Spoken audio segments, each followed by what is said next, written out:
အားလုံးမင်္ဂလာပါဗျာနော်ကျွန်တော်ဒီနေ့တက်ဆက်ပေးခြင်းတဲ့ပွဲစဉ်ကတော့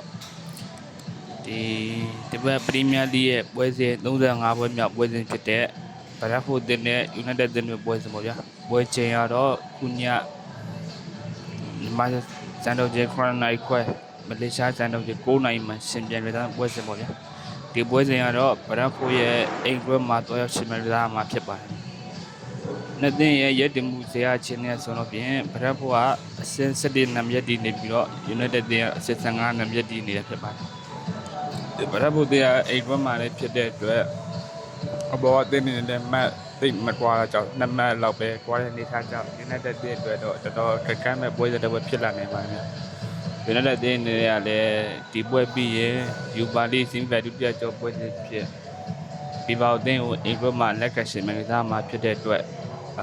ဒီအနေနဲ့လူစင်းချန်နာပါလေဖြစ်လာနိုင်တဲ့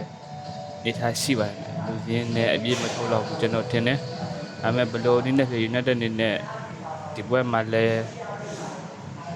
စိတ်တအားကောင်းနေတဲ့ချင်းတွေကြောင့် United အနေနဲ့တည်ရည်သို့မဟုတ်အနိုင်ရရှိသွားတဲ့ပွဲစဉ်ကျွန်တော်ခံမှန်းမိပါတယ်နော်ကျေးဇူးမိတဲ့အားလုံးကျေးဇူးတင်ပါတယ်နောက်ဆုံးတွေ့ဆုံမှု၅ချိန်မှာကျွန်တော် United က3ချိန်နိုင်ပြီးတော့တပွဲတည်းဘရက်ဖိုကတစ်ချိန်နိုင်တာတွေ့ရပါတယ်။နောက်ပိုင်းတွေ့ဆုံမှုက United ကအသာစီးရထားတော့တွေ့ရတဲ့အတွက်ခုညပွဲစဉ်မှာလည်း United အနေနဲ့မရှုံးတော့တဲ့ပွဲစဉ်လို့ကျွန်တော်အနေနဲ့ခံမှန်းမိပါတယ်